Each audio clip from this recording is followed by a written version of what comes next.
Il avait l'habitude de donner du fil à retordre aux journalistes. Au fil de son parcours aux mille et une trajectoires, Bernard Tapie a connu plusieurs déboires qu'il se refusait d'évoquer en détail dans les médias. Au point où Gérard Leclerc, présent sur le plateau de l'heure des pros dans la matinée de ce lundi 4 octobre, a, lui aussi, attisé la colère de l'ex-député.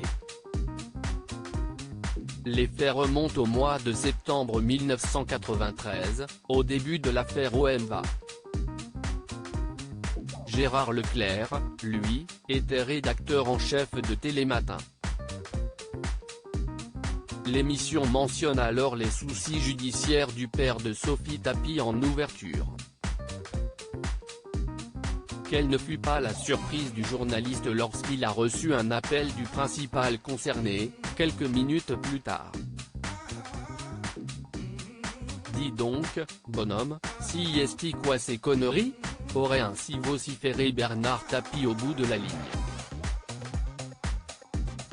À ce jour, Gérard Leclerc ne sait toujours pas comment ce dernier a eu accès à sa ligne téléphonique. Il n'était pas menaçant, se souvient-il. Si le septuagénaire a tout nié en bloc, le journaliste s'est vite aperçu que Bernard Tapie ne souhaitait simplement pas voir son image écornée. On ne faisait simplement ce que toute la presse révélait ce jour-là, poursuit Gérard Leclerc. Mais derrière ce tempérament volcanique, celui qui a rendu son dernier souffle ce dimanche 3 octobre savait laisser l'eau couler sous les ponts. Bernard Tapie jamais rancunier avec les journalistes. Est-ce qu'il était rancunier envers les journalistes ? A ainsi demandé Elisabeth Lévy, toujours dans l'heure des pros.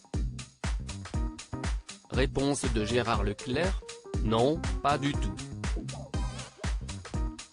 Car il a eu d'autres occasions de croiser Bernard Tapie à la suite de cet échange un brin musclé.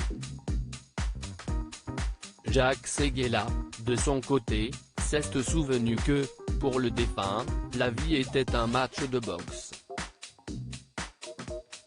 Une personnalité explosive dont les personnalités et le public ne peuvent que se souvenir.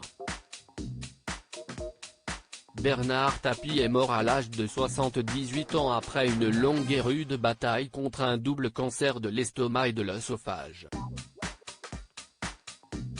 Lutte qu'il a menée avec persévérance, bien que poursuivi par ses démêlés avec la justice.